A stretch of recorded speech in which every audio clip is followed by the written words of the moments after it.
We were supposed to be saved by the electric vehicle revolution. It was supposed to be better, smarter, and less expensive. A way to stop relying on oil, a way to protect ourselves from rising fuel costs, and a look at a future where technology finally worked with protecting the environment. It was believed by millions. Governments spent billions on it. It was the only thing that mattered to car companies. A few years into this supposed change, something has gone very wrong, but no one seems to notice. There are a lot of unsold electric cars in dealership lots. People are not following through on their deposits, and those who did take the leap are finding out that the promise and the reality are very different. It wasn't always this way. 5 years ago, the story was very interesting. Everything was going to change because of electric cars. They would cut down on our carbon footprint, save us trips to the gas station, and give us performance that internal combustion engines could never match. The message was clear, and it was everywhere. Famous people drove them. Politicians supported them. Tech experts said they were going to happen. The story we were told wasn't just about cars. It was about progress itself and being on the right side of history. Having an electric car became a sign that you knew what was going on in the world. And for a while, that vision seemed like it couldn't be stopped. The case for the environment seems strong. In developed countries, transportation is responsible for almost a third of carbon emissions, and passenger cars are the biggest part of that. Electric cars, which run on cleaner and cleaner grid electricity, gave people a way to stop using fossil fuels to drive. They said they would help countries keep their climate promises, cut greenhouse gas emissions, and make the air in cities cleaner. For people who were sick of seeing gas prices go up and down because of geopolitical chaos, EVs offered something even better: energy independence.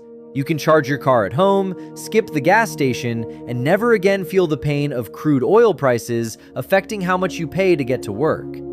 It was a strong vision based on real problems and real technological progress. But visions don't help you pay your bills. And this is where the difference between what you expect and what actually happens starts to grow into a chasm.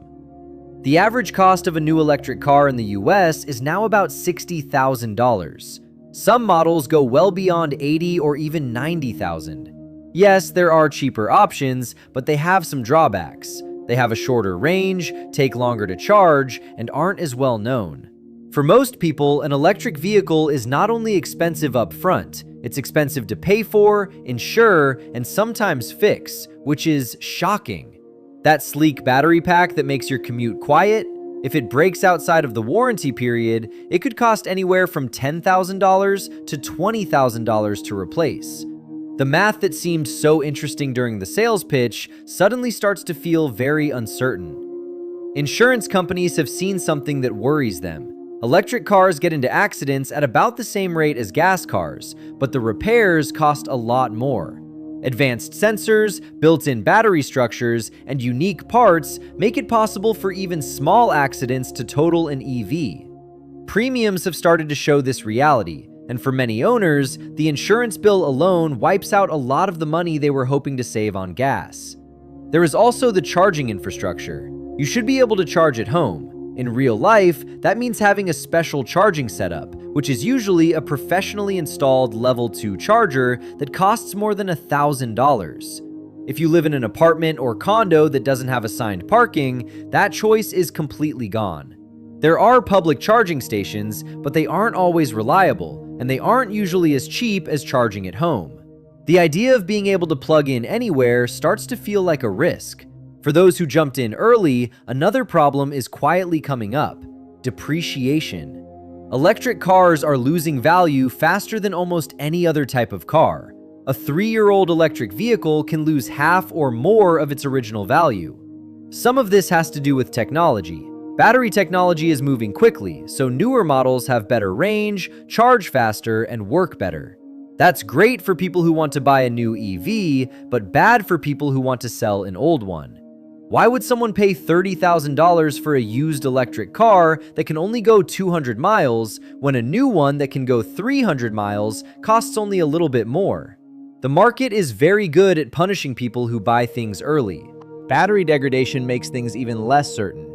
Most battery makers offer an 8-year or 100,000-mile warranty. But what happens after that?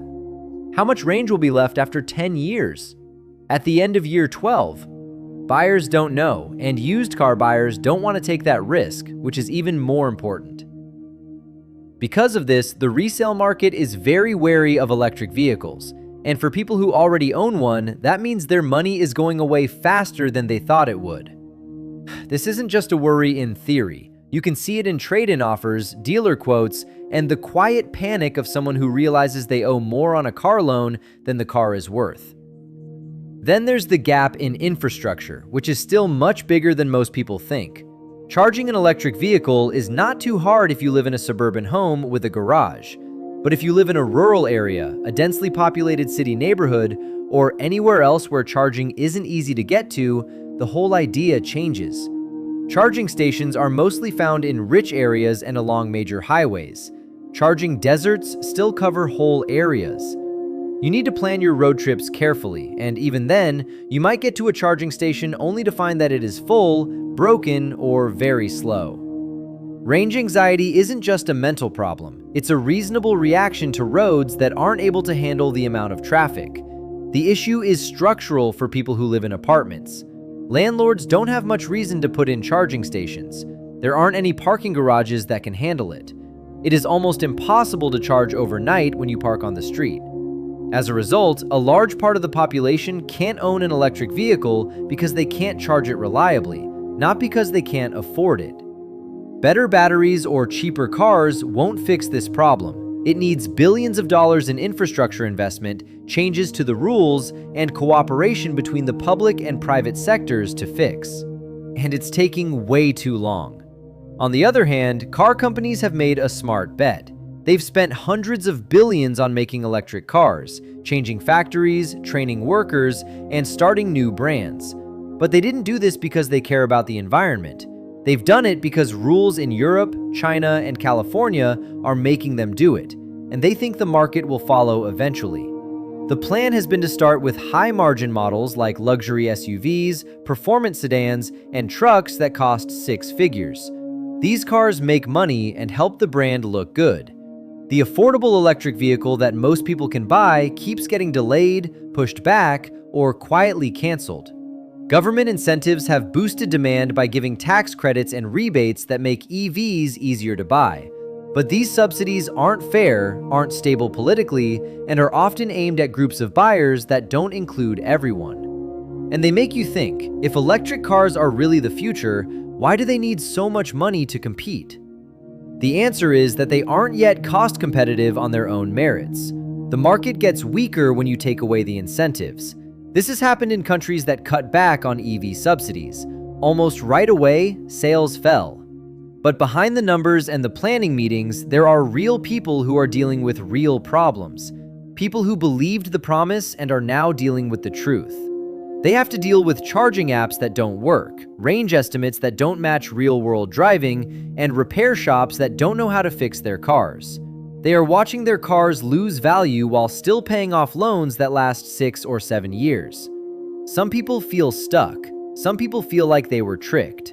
It's hard to put a number on the mental toll of money problems, buyer's remorse, or realizing you made a choice based on incomplete information. But you can't ignore it. The market is beginning to react. The growth of electric vehicle sales has slowed down a lot. Dealerships are getting a lot of extra stock. Car companies are lowering their production goals and pushing back the release of new models.